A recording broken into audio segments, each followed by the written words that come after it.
ព្រះបន្ទូលលើកទឹកចិត្តសេចក្តីស្រឡាញ់នៃព្រះអត្ថបទគម្ពីរលូកាជំពូក23ខ44ដល់ខ46ពេលនោះប្រហែលជាថ្ងៃត្រង់ហើយស្រាប់តែកើតមានងងឹតនៅគ្របពេញលើផែនដីដរាបដល់ម៉ោង3រសៀលថ្ងៃត្រឡប់ទៅជាងងឹតហើយវាំងននក្នុងព្រះវិហារក៏រហែកចំពាក់កណ្ដាលនោះព្រះយេស៊ូវស្រែកឡើងជាខ្លាំងថាអោព្រះវរបិតាអើយទូលបង្គំសូមប្រគល់វិញ្ញាណដល់ព្រះហស្ថទ្រង់វិញកាលបានមានព្រះបន្ទូលពាក្យទាំងនេះរួចហើយនោះទ្រង់ផុតដង្ហើមទៅ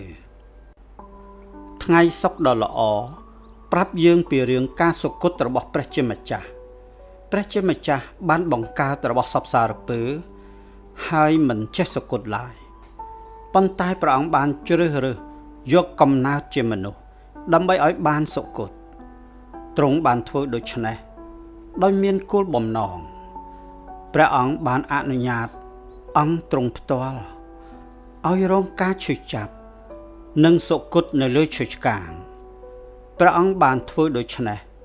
គឺដោយសារតែជាគម្រោងការរបស់ទ្រង់ផ្ទាល់ទោះជាពួកខ្មាំងសត្រូវរបស់ទ្រង់ចង់បាញ់ឈប់ទ្រង់ក៏ដោយ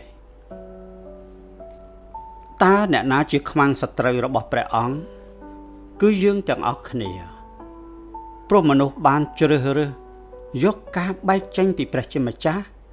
ហើយធ្វើកិច្ចការតាមផ្លូវរបស់ខ្លួនផ្ទាល់ដោយសារតែដូច្នេះហើយទើបធ្វើឲ្យពិភពលោកបាក់បែកនិងជីវិតរបស់យើងក៏បាក់បែកដែរហើយយើងមិនអាចជួសជុលអ្វីៗដែលបានបាក់បែកឲ្យបានល្អឡើងវិញបានដែរ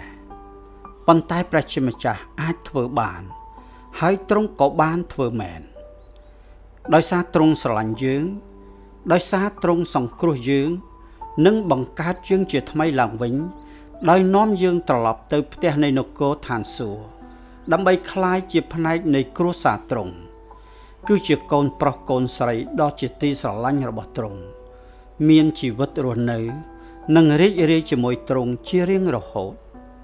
នៅក្នុងនគរឋានសួគ៌ហេតុនេះហើយបានជាព្រះយេស៊ូវបានសុគតនៅលើឈើឆ្កាងនេះហើយជាមូលហេតុដែលទ្រង់បានធ្វើដោយព្រមសុគតដោយស្ម័គ្រព្រះទ័យគឺសុគតសម្រាប់លោកអ្នកជាពិសេសដោយសារទ្រង់ស្រឡាញ់លោកអ្នកហើយឥឡូវនេះដែលថាទ្រង់បានមានប្រជញ្ញរស់ឡើងវិញព្រះអង្គត្រាស់ហៅលោកអ្នកឲ្យនៅជាមួយទ្រង់ជារៀងរហូតសូមចូលរួមអធិដ្ឋានជាមួយនឹងយើងខ្ញុំអោព្រះម្ចាស់អើយទូលបង្គំស្រឡាញ់ទ្រង់ណាស់សូមព្រះអង្គរក្សាទូលបង្គំឲ្យនៅជាមួយទ្រង់ជារៀងរហូតអាមែនតើព្រះយេស៊ូវធ្លាប់បន្ទោសយើងចំពោះរឿងរ៉ាវដែលបានកើតឡើងដល់ទ្រង់ដែរឬទេហេតុអ្វីព្រះអង្គមិនបន្ទោសតើទ្រង់មានអារម្មណ៍ដូចម្តេចចំពោះយើងតើលោកអ្នកអាចនិទានរឿងណាមួយបានទេពីសេចក្តីស្រឡាញ់របស់ទ្រង់